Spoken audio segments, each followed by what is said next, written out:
আসসালামু আলাইকুম রহমতুল্লাহি বরকাতুহু। কেমন আছেন সবাই? আশা করি আল্লাহর রহমত বরকতে ভালো আছে। আমি আল্লাহর রহমত বরকতায় ভালো আছি। Spoken English through hero Saiful স্যারের অসাধারণ বই। এই বই থেকে আজকে আমি দ্বিতীয় ভিডিও আপলোডিং করব। যারা প্রথম ভিডিও দেখেনি তারা অবশ্যই ভিডিও দেখে নেবেন। যারা এই অসাধারণ বইটি কিনেনি তারা অবশ্যই বইটি কিনবেন। বই কিনে ইনশাআল্লাহ আপনারা শিখতে পারবেন। বই কিনে আপনারা চমৎকারভাবে শিখতে পারবেন। তো আমি যে জিনিসটা বলবো আপনি অবশ্যই আগের ভিডিও দেখে নেবেন। আগের ভিডিও যদি আপনি না দেখেন তাহলে আপনার সমস্যা হবে আপনার বুঝতে, যে আপনি কি পড়ছেন না পড়ছেন আর কি বুঝতে পারবেন না। পরবর্তীতে সমস্যা হতে পারে। আমি বলবো অবশ্যই এই আপনি আগের পরবর্তী ভিডিওটি দেখে নেবেন। যদি না দেখেন তাহলে আপনি ঠিক মতো বুঝতে পারবেন না। আমি অবশ্যই আবার বলবো আপনি এই অসাধারণ এই বইটা আপনি কিনবেন।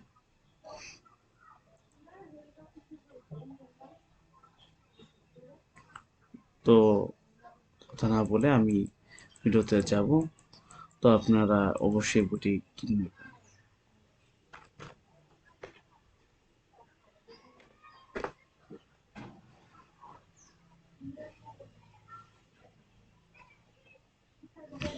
দেখুন, লং অর্থ কি? লম্বা। শর্ট অর্থ কি? পেটে বা খাটো। তা অর্থ টা বা টি।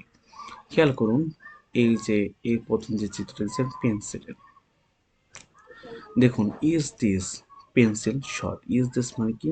এটা কি? পেন্সিল মানে কি? পেন্সিল। শর্ট অর্থ কি? খাটো। Is this pencil short? এই পেন্সিলটি কি খাটো? No, this pencil is not short. না, এই পেন্সিলটি নয়। শর্ট মানে কি? খাটো। বাট অর্থ কিন্তু, এটা অর্থ এটি, ইজ অর্থ হয় লং অর্থ লম্বা। Is no, this pencil is not short but it is long. না, এই পেন্সিলটি খাটো নয়, এটি লম্বা। আপনি এটা চিন্তা করুন, এখানে কত সুন্দরভাবে লেখা। এক তো আপনি উচ্চারণ পাচ্ছেন বাংলা দিয়া বাই, এরপর অক্ষরিক অর্থে সরলির বাংলা পাচ্ছেন।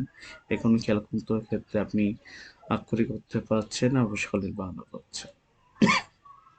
এবার আসুন, এরপর দেখুন উনি পেন্সিল আছে, পেন্সিল থেকে আমি এখানে চেঞ্জ করলাম, ধরুন কলম, পেন দিলাম। Is this pen short? আপনার পেন আছে, পেন দেখলেন। Is this pen short? এই কলমটা কি খাটো? আপনি বলেন no, this pen is not short but it is long. না, এই কলমটি খাটো না, এটি লম্বা। এই একটা দিয়ে আপনি মিনিমাম 5 থেকে 10টি সেন্টেন্স নিজে তৈরি করবেন। দেখবেন ইনশাল্লাহ আপনার ফ্লুয়েন্সি পাচ্ছে, আপনি শিখতে পারছেন। আমি অবশ্যই বলবো আপনি বই কিনবেন, বই কিনে নিজে পড়া শুরু করুন। পড়লে ইনশাল্লাহ তুমি শিখতে পারবে। অবশ্যই বিষয় বই পড়বেন, অবশ্যই নেট কানেকশন বন্ধ করবেন। কারণ কি, অনেক সময় মোবাইল নোটিফিকেশন বা ল্যাপটপ নোটিফিকেশন থাকলে আপনি ঢুকবেন, দেখবে 1 মিনিট জায়গায় আপনার কিভাবে 2 ঘন্টা পার হচ্ছে আপনি নিজে বুঝতে পারবেন। অবশ্যই বই কিনে পড়বেন। এবার আসুন পরবর্তী যে ভিডিওটি পরবর্তীটা দেখবো, এটা আমি জুম করছি যাতে আপনারা সহজে দেখতে পারেন। দেখুন কি আছে, ইন দিস পেন্সিল লং।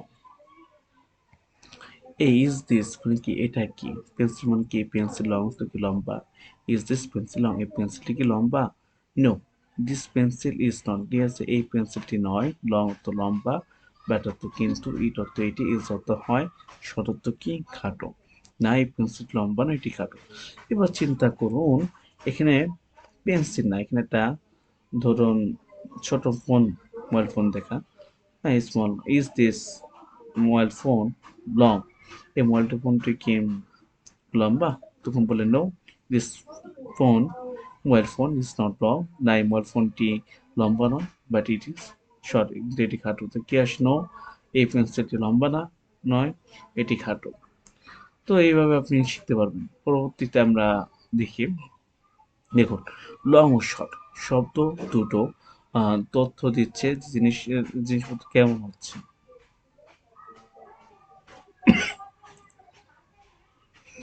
এই ধরনের সেন্টেন্সকে অ্যাডজেক্টিভ বলা হয়। যদি দেখি, দিস রোড, নিচে গুরুত্বপূর্ণ বাক্যগুলো আমরা দেখি। This road is not long but it is short. This rope is not long but it is short. This stick is not long but it is short. This river is not long but it is short.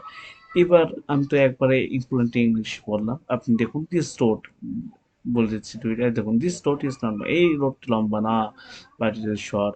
This rope is not long, but it is short. Rope মানে কি? ছাদ, এই ছাদটি লম্বা না কিন্তু খাটো। This stick is not long, এই লাঠি লম্বা না বাট এটা খাটো। দিস টেবার ইজ নট লং, এর লম্বা না বাট এটা খাটো। হ্যাঁ, আপনি এই ফেলে প্র্যাকটিস করতে থাকুন। লার্জ মানে কি? বড়। স্মল মানে কি? ছোট। আচ্ছা, লার্জ, বড়, স্মল, ছোট। In the box, in the box মানে কি? বাক্সটি কি? ইন দ্য বক্স লার্জ, বাক্সটি কি বড়? আপনি ওর সঙ্গে কি বলবেন? দেখুন, একটা বাক্সের ইমেজ আছে, ছোট হয় বড় হয়। তখন দেখেন একটা ছোট একটা বাক্স, বলছেন, বলছি ইজ দ্য বক্স, বাক্সটি বড়, অবশ্যই আপনি কি বলবেন? Know the box, know the box is not large but it is small. না, বাক্সটি বড় নয় কিন্তু এটা খাটো। না, বাক্সটি বড় নয় কিন্তু এটা কি? খাটো। এবার দেখেন, ইজ দ্য রুম স্মল, এই রুমটি কি ছোট? তখন বলবেন know the room is not small, না এই রুমটি ছোট নয়, বাট ইট ইজ লার্জ, কিন্তু এটি বড়। এটা আমি ভেঙে দিচ্ছি, এটা আপনি আগ বলে বলতে পারেন। দেখুন, রুমের স্মলের জায়গা লার্জ দেওয়া আছে, স্মলের জায়গা কি দেওয়া? লার্জ দেওয়া। খেয়াল করুন নিচে নিচে সেন্টেন্স কিভাবে তৈরি করবেন। Is the room, is the room, বলেন ইজ দ্য রুম লার্জ, এই রুমটি কি বড়? তখন বললেন know the room is not large, আপনি স্মল থেকে লার্জ দিবেন, বাট ইট ইজ স্মল, না রুমটি বড় নয় কিন্তু এটি ছোট। এভাবে আপনি ইংলিশ শিখবেন, নিজেদের সেন্টেন্স তৈরি করবেন, ইনশাল্লাহ আপনি পারবেন। আমার আশেপাশে কত জিনিস আছে আমরা সেন্টেন্স তৈরি করতে পারি। এবার খেয়াল করুন, টেবিল দেখুন, ইজ দ্য টেবিল স্মল, টেবিলটি কি ছোট? Know the table is not small, না টেবিলটি ছোট নয়, বাট ইট ইজ লার্জ, কিন্তু এটি বড়। খেয়াল করুন, এই ধরনের সেন্টেন্সগুলোতে বাট এর পরে একটি বাক্য, পুরো বাক্য, বাট এর পরে আরেকটি পুরো বাক্য, জ্ঞান, এই ধরনের সেন্টেন্সকে কি বলে? কম্পাউন্ড সেন্টেন্স বলে। খেয়াল করুন, নিচের বাক্য জোর পড়ুন এবং ইংলিশ অর্থ বোঝার চেষ্টা করুন। এটিগুলো আপনি ইংলিশে পড়বেন এবং নিজে বুঝতে চেষ্টা করুন। আমি দুই তিনটে বলতে দিচ্ছি, আপনার বাসায় হোমওয়ার্ক দিব, হোমওয়ার্ক করবেন। দেখুন, this ball is not large, এই বলটি বড় নয় কিন্তু এটি কি? ছোট। This school is not large but it is small, স্কুলটি ছোট নয় কিন্তু এটি, সরি, স্কুলটি বড় নয় এটি ছোট। This area is not large, এই এরিয়া বা টা বড় নয়, বাট ইট ইজ স্মল, কি? এটি কি? ছোট। তো বাকি আপনি এগুলো হোমওয়ার্ক থাকবে। যদি কোনো সমস্যা আপনি কমেন্টে জানাবেন। এবার দেখুন, সিটি মানে কি? বড় শহর। টাউন মত কি? ছোট শহর। প্লেস অর্থ কি? গ্রাম। এবার দেখুন, ইজ ঢাকা ভিলেজ, ঢাকা একটি গ্রাম? আমরা জানি ঢাকা বাংলাদেশের কি রাজধানী। প্রশ্ন, ইজ ঢাকা ভিলেজ, ঢাকা একটি গ্রাম? নো ঢাকা ইজ নট, না ঢাকা না, তো একটি ভিলেজ তো গ্রাম। No Dhaka is not a village, না ঢাকা একটি গ্রাম নয়, but it is a city, কিন্তু এটি একটি বড় শহর। লেখছে আর কি, এটি একটি শহর, বিগ নাই, বাট ইজ আ সিটি, এটি একটি শহর। এবার দেখুন, is Mirpur a city, Mirpur কি একটি আম, আচ্ছা, দেখুন এখানে ঢাকা না এরকম যেরকম থাকে আর কি, চিন্তা করুন। ইজ কি দেওয়া আছে? Is Gulshan a city, is Gulshan a city, বলুন। No, Gulshan is not a city but it is a town. City আর টাউনের ভিতরে তফাৎ হলো, সিটি হলো আপনার বড় শহর, টাউন তো, যেমন খেয়াল করুন, মিরপুর, মিরপুর হলো টাউন, মিরপুর কিন্তু, মিরপুর, গুলশান, বসুন্ধরা এগুলো কিন্তু টাউন। সিটি বলা হয় মনে করেন টাউনের সমষ্টি আর কি, আপনার মিরপুর, গুলশান, বনানী, বারিধারা, প্রত্যেকটা সব মিলে যে সময় হবে বলে তখন বলো ঢাকা সিটি, ঢাকা শহর। কিন্তু নির্দিষ্ট এরিয়া যে সময় বলবো ওই সময় হলো ছোট এরিয়া থাকে। হ্যাঁ, যে মিরপুর 10, মিরপুর হলো 11, এইগুলো হলো এইগুলো হলো টাউন। হ্যাঁ, এগুলো হলো আপনার টাউন এরিয়া। তো এবার আমি যে টাউন আর সেটা বুঝছেন, আশা করি সমস্যা হবে না। পরবর্তী আমরা দেখি, is Tungi, Tungi a city, টুঙ্গি একটি বড় শহর? No Tongi is not a city but it is a town, Tongi একটি বড় শহর নয়, এটি একটি ছোট শহর। হ্যাঁ, টুঙ্গি কোথায়? টুঙ্গি হলো আপনার গাজীপুরে। নির্দিষ্ট এরিয়া আপনি বুঝতে পারছেন আর কি, নির্দিষ্ট ছোট একটা এরিয়া টঙ্গী বোঝানো হয়েছে। এবার পরবর্তীতে আমরা একটা সেন্টেন্স পড়ি, is Buriganga a town? Buriganga একটি ছোট শহর। No, Buriganga is not a town. না, বুড়িগঙ্গা ছোট শহর নয়, but it is a river, এটি নদী। এবার এবার পরবর্তী সেন্টেন্স পড়ি, দেখুন, is the pencil long or short? এই পেন্সিলটি খাটো নাকি লম্বা? বলুন, দিস পেন্সিল ইজ লং, পেন্সিলটি লম্বা। In this the pencil long or short? এই পেন্সিলটি খাটো না লম্বা? বলেন, দিস পেন্সিল ইজ শর্ট, এই পেন্সিলটি খাটো। বা এই পেন্সিলের থেকে আপনি কলম, তারপর মোবাইল ফোন, উইন্ডো, ওয়াল, তারপর মাউস, কিবোর্ড, আপনি অ্যান্ড সো অন ভিন্ন ধরনের ওয়ার্ড দিয়ে সেন্টেন্স তৈরি করবেন, ইনশাল্লাহ আপনি পারবেন।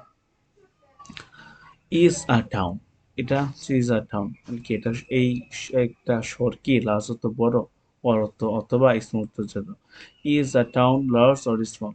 একটি শহর কি বড় নাকি ছোট? আর town is a small, town তো ছোট হয়। টাউন তো আমি বলছি, টাউন বলতে আপনার ওরকম মিরপুর একটা টাউন, গুলশান একটা টাউন, বসুধরা একটা টাউন, এগুলো সব টাউন। আর সিটি, সিটি বলতে টাউন যতগুলো আছে সব মিলে হলো সিটি। আশা করি বুঝতে পেরেছেন। দেখুন, ম্যান অর্থ পুরুষ, ওম্যান অর্থ মহিলা, বয় অর্থ ছেলে, গার অর্থ মেয়ে। আজকে এটা পরে আমরা শেষ করবো আর কি। এই নতুন শব্দ শেখার জন্য চলুন প্র্যাকটিস। What is this? এটা কি? This is a man, woman, girl. It is জায়গায় আপনার অ্যানসন বলতে হবে, অ্যানসন মানে ইত্যাদি। Is this a girl? আপনার ছবি কি বালকের? তো এটা কি এটা কি একটি বালিকা? আপনি বললেন নো। আপনি এটা নো বললেন। নো বলে সেন্টেন্স তৈরি করবেন কিভাবে? No, this is not a girl. না, না এটি নয় একটি বালিকা, বাট ইট ইজ আ বয়, কিন্তু এটি একটি বালক। খেয়াল করুন আপনার, আপনি খেয়াল করুন আপনার পাশে একটা ছোট্ট মেয়ে দাঁড়ানো। তো তখন জিজ্ঞেস করলো, ইজ দিস আ বয়? তখন বললেন, no, this is not a boy, এটি বালক নয়, but this is a girl. সে কি মেয়ে বা বালিকা, সে বালক নয়, সে একটি কি বালিকা। এবার আপনি সেন্টেন্স তৈরি করবেন। এবার খেয়াল করুন, is this a man? Is this মানে এটা কি? আহত একজন, ম্যান অর্থ পুরুষ। Is this a man? তিনি কি একজন পুরুষ? নো, দিস ইজ নট, না এটি নয়। অর্থ একজন, ম্যান অর্থ পুরুষ, বাট অর্থ কিন্তু, দিস অর্থ এটি, ইজ অর্থ হয়, অর্থ একজন, ওম্যান অর্থ কি মহিলা। No, this is not a man, but this is a woman. না, তিনি পুরুষ নন, কিন্তু তিনি একজন মহিলা। এবার খেয়াল করুন, ইজ দিস আ ওম্যান? তিনি কি একজন মহিলা? আপনি উত্তর বলবেন, no, this is not a woman. না, তিনি একজন মহিলা নয়, but this is a boy. না, সে মহিলা নয়, কিন্তু সে একজন বালক। ইজ দিস আ বয়? সে কি একজন বালক? বললেন, no, this is not a boy, but this is a girl. না, সে বালক নয়, বরং সে একজন কি বালিকা। নিচের বাক্যগুলো জোরে জোরে পড়ুন, ইংলিশ অর্থ বোঝার চেষ্টা করুন। দেখুন, this is not a microbus, but this is a rickshaw. এটা মাইক্রোবাস না, এটা rickshaw. This is not a train, but it is a launch. এটা ট্রেন নয়, কিন্তু এটা কি launch. This is not hospital, but it is a shop. এটা shop নয়, হসপিটাল নয়, এটি কি শপ মানে দোকান। তো এটা ছিল আজকে আমাদের এই পর্যন্ত কি পড়া। পরবর্তীতে আমরা লিসন শুরু করব অন, আন্ডার, ইন থেকে। তো ততক্ষণ পর্যন্ত আপনার ভিডিওর সাথেই থাকবেন। আর রেগুলার আপলোডিং করা হবে, আর ডেইলি ভিডিও দেওয়া হবে, যাতে আপনারা দেখতে পারেন। এবং আমি অবশ্যই বলবো, আবারও বলছি, আবার রিপিট করছি, আপনারা অবশ্যই স্যারের এই বইটি কিনে নেবেন। বইটি আসলে অসাধারণ বই। বই পড়লে আপনার উপকার হবে, উপকার ছাড়া কোনো ক্ষতি হবে না। আপনি আমার দেখা সেরা বই, অন্যতম স্পোকেন, একদম বেসিক দুর্বল তাদের জন্য একদম সেরা বই। Spoken English zero two hero, spoken English zero two hero, অসাধারণ একটি বই। আজকে এই পর্যন্ত, কি সবাই ভালো থাকবেন, সুস্থ থাকবেন। আসসালামু আলাইকুম রহমতুল্লাহি ওয়া বারাকাতুহু।